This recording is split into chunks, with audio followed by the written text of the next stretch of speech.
sont 13, donc 13 candidats à la primaire républicaine qui aura lieu en novembre prochain. L'un d'entre eux est avec nous, on le remercie, c'est Frédéric Lefebvre. Bonjour Frédéric Lefebvre. Bonjour. Merci beaucoup d'être avec nous ce midi sur BFM Business. Député Les Républicains de la première circonscription des Français de l'étranger. Est-ce que vous concourez au passage pour les prochaines législatives sous l'étiquette Les Républicains? On a cru comprendre que votre investiture était gelée. Est-ce qu'elle est gelée, annulée ou pas? Vous savez, tout ça, c'est une péripétie de campagne qui avait pour objectif d'intimider mes soutiens. Puisque le principe, c'est que les sortants sont reconduits. Oui. Et pour tout dire, le gel, qui est une procédure absolument spécifique, ad hominem, puisque tous les sortants sont reconduits automatiquement. Et pas vous.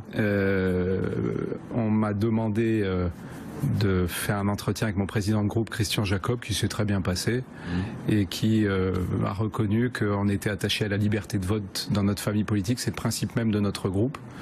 Et donc tout ça est, je vous dis, une péripétie de campagne. Bien, vous êtes donc candidat à cette primaire. On rappelle, voilà, c'est ça, on rappelle les règles. Avant le 9 septembre, chaque candidat doit avoir déposé au moins 250 signatures d'élus, dont 20 parlementaires. Est-ce que vous avez...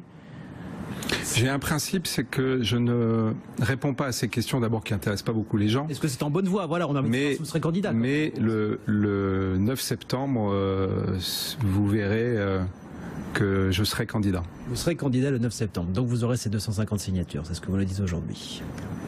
Je ne réponds pas à la question sur les parrainages et les signatures. Je dis, et je vous donne rendez-vous au 9 septembre. Réponse le 9 septembre, donc date limite en vue de cette primaire des 20 et 27 novembre. Comment est-ce que vous la regardez, cette primaire à droite, là, avec les choses... Je la regarde pas, puisque j'en suis l'un des acteurs, que j'ai fait depuis le mois de janvier 117 déplacements dans toute la France. France de l'Hexagone, mais France mondiale aussi, France de l'Outre-mer. Et que je regarde plus les Français que la primaire. Et je vois que les Français aujourd'hui doutent, n'ont plus d'espoir. Le mot que j'ai le plus entendu, c'est le mot suicide. Il y a une vraie précarisation de notre société. Je l'ai entendu autant chez les médecins que chez des agriculteurs que j'ai vu fondre en larmes devant moi, que des commerçants, des artisans, qui sont dans la situation terrible de devoir, pour certains, dormir dans la cave de leur commerce pour pouvoir continuer, parce que tout le monde croule sous les charges, les réglementations.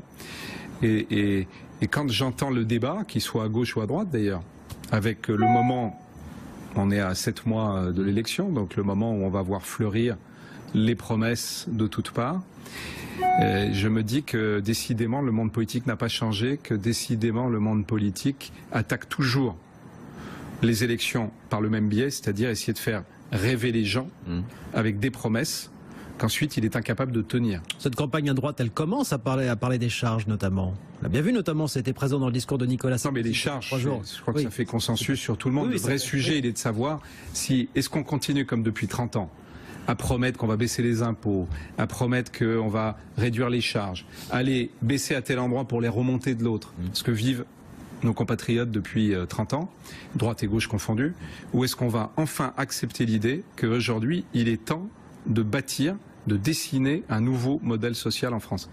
Le vrai sujet aujourd'hui, il est celui-là. J'avais un chef d'entreprise au téléphone hier, on parlait des annonces du gouvernement, notamment sur les PME. Lui me disait que quand il y a un de ses salariés, et il a fait le calcul avec lui, puisque du coup il l'a fait après un paiement de l'impôt, quand il verse 160, le salarié touche 72 net, et après impôt, il lui reste 48. Ça veut dire qu'entre 48 et 160, tout ça a été happé par le système. Je dis le système parce que c'est pas que l'État. Et donc aujourd'hui, on est dans un monde où il faut, et voilà un des engagements, moi je prends, il faut augmenter les salaires en France. Mais pour augmenter les salaires, il faut augmenter les salaires en France, mais pour augmenter les salaires, il faut le faire en baissant, avec une baisse généralisée des charges. Et pour faire une baisse généralisée des charges, il faut accepter l'idée de changer de modèle.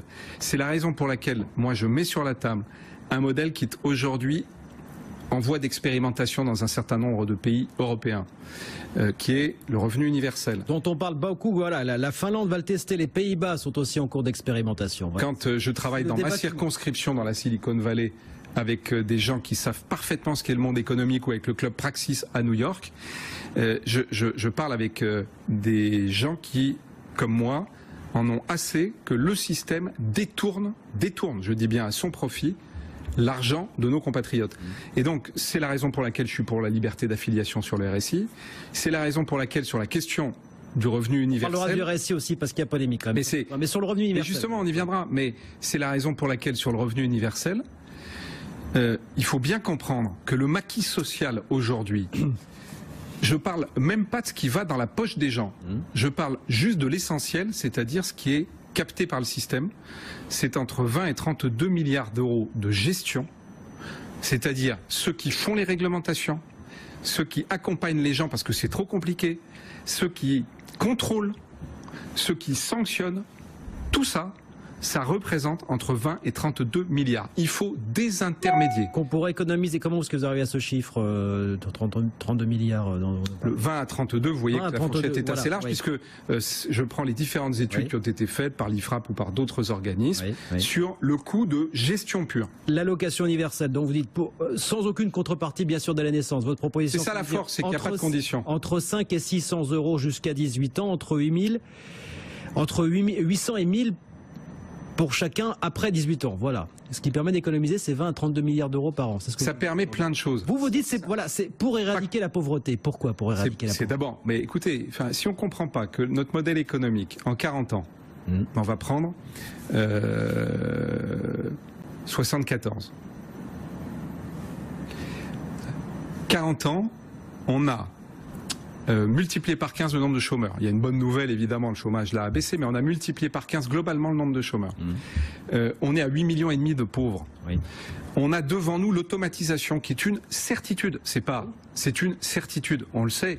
Je veux dire, dans ma propre circonscription, y compris tous les gens de ce monde des technologies, eux-mêmes maintenant, tout le monde crie attention, il faut inventer quelque chose parce que l'automatisation sinon va détruire l'emploi. Mais l'automatisation ne fera pas que détruire des emplois. Non, bien sûr, on le sait très bien. Et d'ailleurs l'automatisation dans les usines et quand on investit dans l'industrie, ça s'est toujours transformé par plus d'emplois. Mais par contre, quand l'automatisation, ce sont les services, là ça détruit de l'emploi. Et aujourd'hui, l'économie qui est en train de se construire, on le voit, et toutes les études le montrent. Et si aujourd'hui c'est de ce monde-là qui nous disait ce discours, ne vous inquiétez pas, on va créer plus d'emplois qu'avant, que vient le signal d'alerte en disant attention, maintenant on sait ce qu'on est en train de faire. J'avais un jeune l'autre jour qui me dit, moi je bosse parce qu'on m'a demandé avec des algorithmes de bosser dans un groupe où il y a une trentaine de personnes à l'étage où je travaille. Et je suis un peu, tout le monde admire ce que je fais, il vient des États-Unis. Simplement, il me dit, moi, j'ai la boule au ventre parce que je sais que ce que je suis en train de faire va enlever l'emploi de quasiment tous les gens qui sont autour de moi. Et ça, c'est une réalité à laquelle, pour faire face, on doit adapter le modèle. Deuxième réalité, c'est la dépendance. Attendez. Il y a l'automatisation et il y a l'automatisation qui créera aussi des emplois. Et puis il y a d'autres modes de travail qui vont créer des emplois. Mais c'est bien ce que je dis. Quel pourcentage des emplois qui n'existent pas aujourd'hui existeront dans 10 ans? C'est bien ce que je dis. Et c'est pas une vision un peu fataliste des choses. Mais pas du tout, au contraire. C'est bien parce que je suis pas fataliste que je veux adapter à la forme de révolution moderne que les Français ont comprise. D'ailleurs, regardez l'économie collaborative. Regardez, si on ne comprend pas. Quand on voit émerger le revenu universel de dire on va créer justement une allocation pour préserver ces personnes, toutes ces personnes qui sont exclues du système finalement. Non, puisque vous dites en même temps que ça va créer des emplois. Non, c'est pas ça que je dis. L'économie, en fait, je dis que le système doit inventer un nouveau modèle pour aller financer la solidarité. Pour financer la solidarité, le système passé. Aujourd'hui, on en est arrivé à un moment qui est une catastrophe. Vous savez, vous pouvez interroger tout le monde. Là, je parlais du chef d'entreprise, mais tout le monde le sait. Les indépendants, parlons du RSI, j'en parlais tout à l'heure. Les indépendants ont la pire des protections de tous les indépendants d'Europe. D'ailleurs, c'est pas un hasard. S'ils étaient 4 millions il y a encore quelques années, ils sont plus que 2,5 millions, parce qu'on n'aime pas les indépendants dans ce pays. Ils se retrouvent étranglés de charges en permanence. Ils n'arrivent pas à vivre. Ils sont d'ailleurs traités de manière comme des gens qui n'ont pas d'autonomie. Regardez comme par exemple sur la question de la retraite, on permet la capitalisation pour les fonctionnaires, on l'interdit dans le système légal pour les indépendants. Donc on est complètement aujourd'hui à front renversé. Et à ce sujet, vous avez lancé une pétition, un débat il y a quelques mois sur Internet pour proposer que ceux qui s'estiment lésés par le RSI aujourd'hui puissent souscrire à une assurance privée qui réponde à un cahier des charges bien sûr arrêté par l'État. Bien sûr, liberté d'affiliation. Une assurance privée étrangère éventuellement. Mais peu importe, mais je m'en fiche. Le patron du RSI était de nouveau en avril, nous disait c'est totalement illégal. Il nous disait c'est quand même problématique qu'un ancien ministre propose ça aujourd'hui, quoi. D'abord, il est interdit d'aller s'affilier à l'étranger. Mais écoutez, par construction déjà, que quelqu'un qui est chargé d'appliquer la loi explique qu'un parlementaire propose quelque chose d'illégal, s'il réfléchit 2 secondes, c'est le parlementaire qui fait la loi. Donc le parlementaire peut parfaitement changer la loi. Ah, alors il faut changer la loi, d'accord. Ça, c'est la première chose que je dis. Deuxième chose que je vous dis, c'est que à partir du moment où il y a une directive européenne, que c'est autorisé dans tous les pays d'Europe, qu'on a bâti justement le RSI pour contourner cette directive européenne, et qu'on est dans la situation dans laquelle nous sommes aujourd'hui, avec un certain nombre de nos compatriotes qui sont étranglés au point qu'ils n'ont pas d'autre solution que de sortir du système, avec les risques qu'ils prennent puisqu'ils vont devant les tribunaux, avec de surcroît la fragilité aujourd'hui de ces outils qui ont été créés par la volonté de l'administration de manière assez artificielle et qui juridiquement sont assez fragiles, je dis simplement qu'il est temps de donner la liberté, la vraie liberté. Parce que cette liberté, elle permet aux gens de vivre, elle permet aux gens d'investir, elle permet aux gens d'embaucher. C'est la même chose que ce que je disais tout à l'heure pour les salariés. Il faut augmenter les salaires, il faut augmenter les revenus. Pour les agriculteurs, il faut changer de la logique dans laquelle nous sommes depuis des années et des années. Ce sont les revenus qu'il faut assurer. Moi, je vois parfaitement ce que font, par exemple, les États-Unis d'Amérique vis-à-vis de leur agriculture pour les soutenir.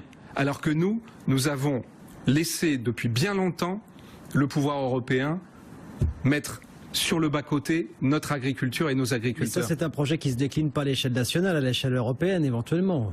On parle de revenu universel. Non, enfin le revenu universel, pardon, c'est à l'échelle nationale. Pourquoi pas à l'échelle européenne, tant mieux, mais à l'échelle nationale, le revenu universel, avec un dispositif qu'on met en place en mettant sur la table la totalité du maquis social. Savez-vous qu'aujourd'hui, par exemple, c'est une assistante sociale qui me le disait l'autre jour, elle ne sait même plus les dispositifs dont elle dispose pour aider les gens. Et souvent, ce sont les gens qui viennent parce qu'ils savent que tel ou tel dispositif existe. Plus personne n'y comprend rien. Et il y a tant de gens qui, aujourd'hui, ne font qu'une chose, c'est emmerder les gens. On emmerde les gens avec des réglementations, on emmerde les gens en les contrôlant en permanence. Si vous faites un dispositif sans condition, c'est ce qu'il faut que les gens comprennent. Du coup, vous désintermédiez, et du coup, on n'a plus besoin de faire toutes ces réglementations, ce contrôle.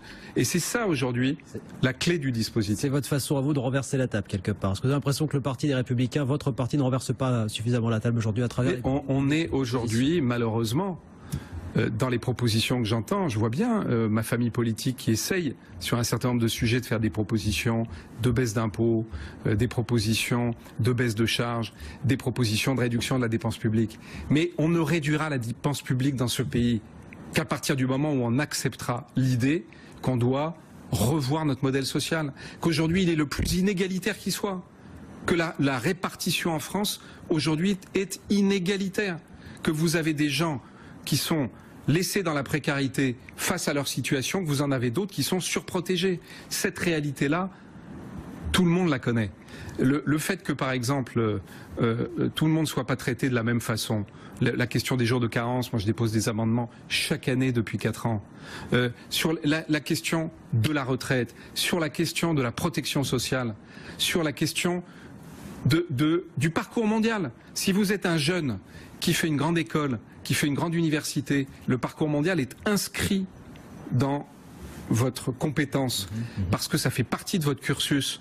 Si vous faites un BTS, si vous n'avez pas de diplôme, quand je vais dans les quartiers, dans les villages, avec tous ces jeunes, souvent d'ailleurs des jeunes à double racine, qui sont perdus, qui ne savent pas ce qu'ils vont faire. Eux, on ne leur donne pas la chance de réussir. C'est pour ça que, par exemple, j'ai monté une expérimentation avec l'aide du gouvernement, avec l'aide de l'agence du service civique, pour permettre qu'en Amérique du Nord, aux États-Unis et au Canada, des jeunes qui n'ont pas de diplôme ou qui ont des BTS qui n'offrent pas ce type d'expérimentation puissent faire des services civiques.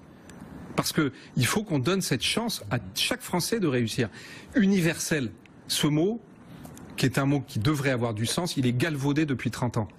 À votre sens, donc, Nicolas Sarkozy est hors jeu aujourd'hui. Je vous pose la question, vous qui avez été un proche de Nicolas Sarkozy. Je vous laisse la responsabilité de vos mots, moi je ne parle pas comme ça. Vous êtes candidat contre lui dans cette primaire aujourd'hui. Je suis candidat contre personne, je suis candidat pour les Français, et si je suis candidat contre quelqu'un, il a pas de visage malheureusement. Je suis candidat contre le système. C'est la droite, c'est la gauche, tout autant. L'énarchie, vous le savez, a pris le pilotage des banques, je le dis ici à BFM Business, le pilotage des banques, le pilotage des boîtes du CAC 40, le pilotage de la politique.